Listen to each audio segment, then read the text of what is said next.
is really important.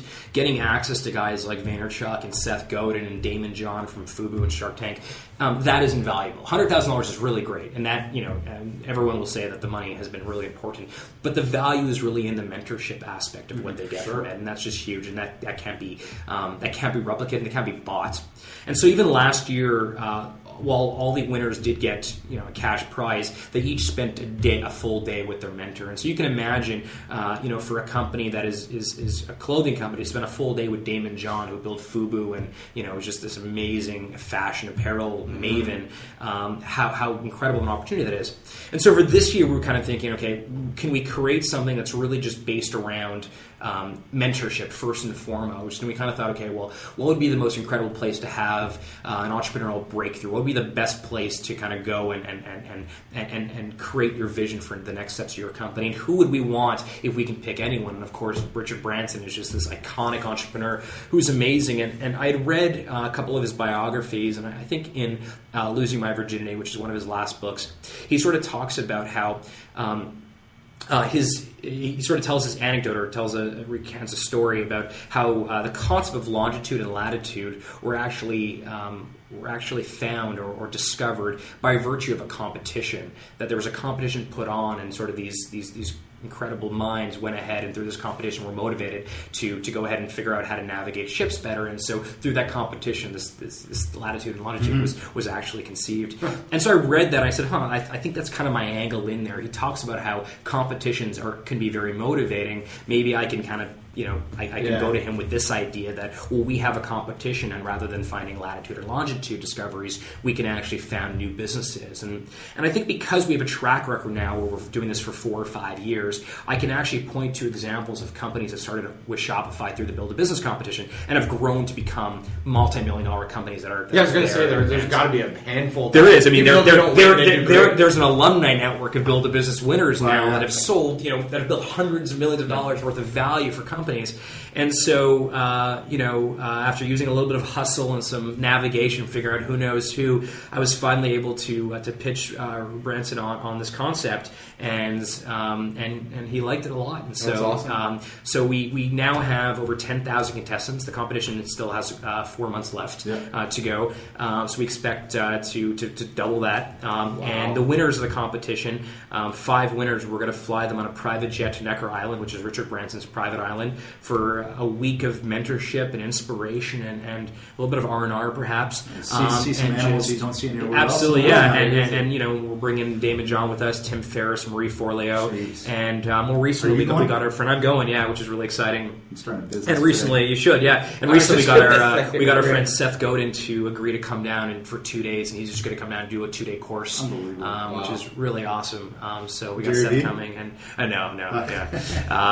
so that's what it is. But it's become its life of its own. But it goes to show you that sometimes all people need is a bit of a proverbial kick in the butt. Yeah. They need something, some sort of push to get them out of their comfort zone. And the way we've always done it has been through the Build a Business competition, by sort of showing them that, hey, we'll give you $100,000 if you just start. You have nothing to lose, or we'll give you major mentorship if you just start. And it's something that I'm super proud of. You must see a lot of the same people with different business ideas come in.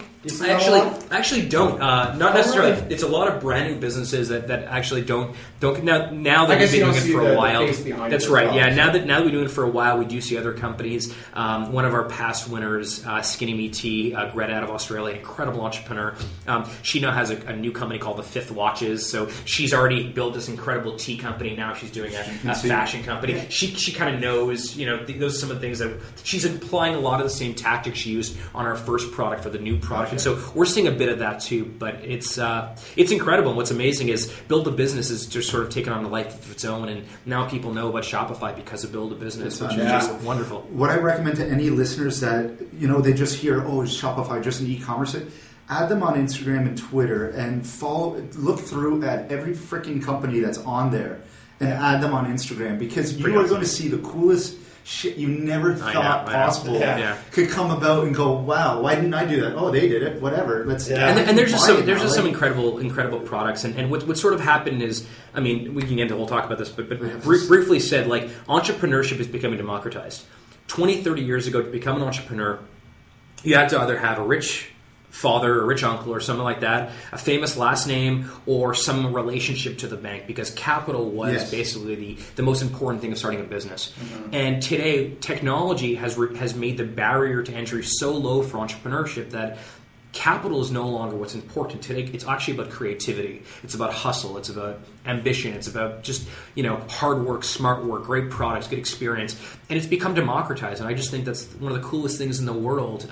Now, the flip side of that is a lot more people are starting businesses, and so competition is definitely up there. But the fact that you love what you do. But if you love what you do and it's your thing and you feel proud of it, there's nothing in the world like building a great company. So and you guys get to facilitate that. That's awesome. Just amazing. Yeah, that's amazing. I'm really lucky. I love what you're doing with the Instagram. You're allowing new companies to use take over. A new company with say 1,000 followers on Twitter get to one day on a Saturday, Sunday. When it's a slow day, to take over your Instagram account. It's awesome. I think that's amazing. It's really cool. And what's interesting is that Instagram is so visual. So Pinterest as well, but social media in general has just given such an incredible voice.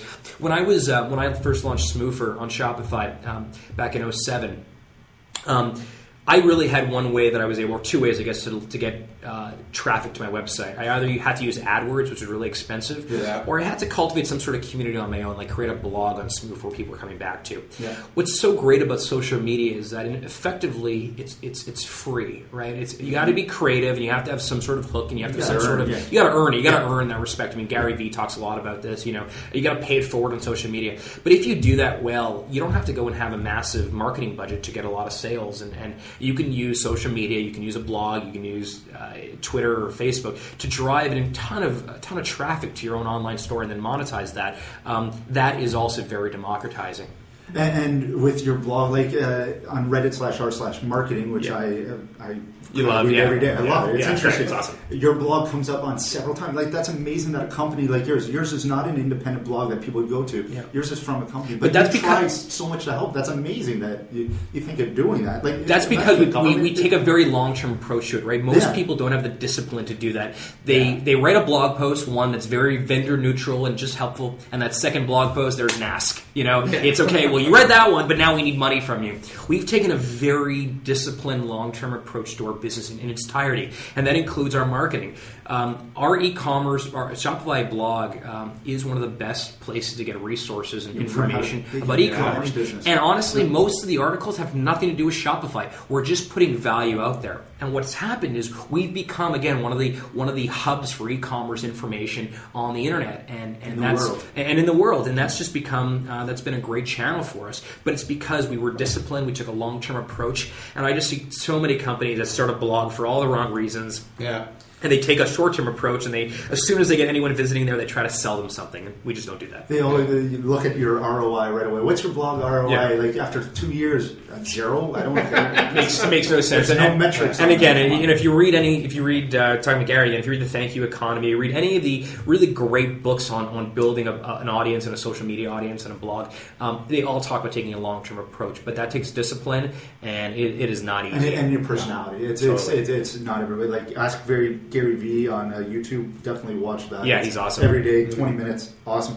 Okay, we've run out of time, but I did want to talk 2 seconds about the Sales Lab. How is that going? I thought that is an amazing initiative, especially because you always wondered, how am I going to break into the Waterloo, Kitchener? Yeah. And I always wondered, how are you going to do it? And you came up with the best way. I thought that was I think so. So we so everyone knows. So we have a sales lab, Shopify Sales Lab. We opened up in Waterloo a couple weeks ago. The idea is that's a place where we're going to try different sales experiments. Unbelievable. And we're really excited about it. What's ironic, I guess, at least what we're hearing, is that people don't go to Waterloo to build sales labs or sales offices. They go to build engineering teams, and we're kind of taking the opposite approach. And partially that was driven by the idea that there's probably a bunch of really talented salespeople there that don't actually have great place to work. I mean, if you're an engineer, there's amazing companies, and friends of mine at places like Thalmic and the guys at Google, there's a great place to work as an engineer, as a technical person. But as a salesperson, there's just not many sales offices there, and we thought there'd just be an incredible amount of very sophisticated, very talented salespeople, but that have some sort of interest or an inclination towards technology. And so we hired Lauren a couple weeks ago as our director of sales, and he opened up a sales lab there. And it's just a place where we can try things, and if they work, we scale them. If they don't, we move on. And it's just going to be a really interesting experiment for us, and it's going really well. So Shopify Plus is being worked out of there as well, which is a new offering for some larger brands we have. Wonderful. So, any other things that you're doing in Ottawa within the next year that people can look forward to that you can announce now? Look, there's always stuff that's happening here. Follow at Shopify, at Harley F on Twitter. I'm pretty compulsive in updating my social media channels and what we're doing. But there's a lot happening here, and I'm not only in love and passionate about the Ottawa community. I feel a responsibility to it, and I want to help as much as I can. So let me know how I can be helpful to those of you listening. Twitter's probably the best place to reach me. Sweet. I can't wait to see what's in store for this city for the next couple of years. Thank you so much. Yeah, thanks a lot, man. Next week, our guest is Tony Clement.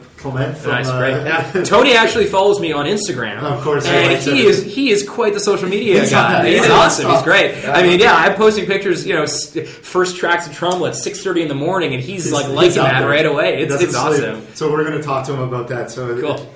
We're going to have to share Trumbull tweets. Then. Yeah, definitely, absolutely. I'm up there once a week, too. Are you? Cool, nice. Right on. So thank you so much, Harley. It was an absolute pleasure. Quickly, events, Valentine's Day weekend. You got anything on the go? What are you doing for the wife? Going to Miami tomorrow. Taking her to Miami for the weekend. Don't get any ideas, my wife. Oh, yeah. we're not going to Miami. I need a little bit of sunshine, so we leave tomorrow and back on Sunday. Right. Well, we'll tell you what you're missing. Yeah, thank you. Ottawa International Film Festival 72-hour film challenge. I do it every year. I think we're going to win this year. Yeah. It's the We Are Cancer at Grey Area, the art gallery with 5 cents going to be there. That's right. That's this weekend. Julian's show, that's going to be great. Bowes Union 613. Last weekend of Winterlude. Remy Royale's doing a hot dogs and roses Valentine's Day. Unisex mixer at the House of Targ that I'll be hitting up on Saturday. It's a winter brewfest. You got something? Yeah. Beaver Cup Pond Hockey Championships this weekend. Boom. Also, Hockey Day in Ottawa 2015 is on Saturday as well. Go hockey. So, over 250 plus outdoor rinks in the city, so go out there and enjoy them. That's awesome. That you the Snowflake Ball at Hilton Lac Lamy on Saturday night as well. Tons of things going on. Yeah, and 7th annual Winterman if you want to go run out in the cold. That's fine. I'm getting better Sunday. At you still doing a lot of the Greco? I'm doing Greco 4 days a week. I love 4 days. Oh, yeah. I'm absolutely loving it. I'm doing it over at Greco Sussex. And I just, from an entrepreneur's perspective, I've yet to find a more efficient workout than that. It's 45 minutes. I get my butt kicked. I feel amazing afterwards. I'm a huge fan. Tony really knows what he's doing. We had him on early on in the show. The first couple of episodes. I'm a huge fan. Yeah, I can't go to the gym for 2 hours. I just get so bored. He must have 10, 15 locations now. He's doing really well. All right, one more song from Thrifty Kids. This is Granola. Have a great weekend, everyone. Later. Peace.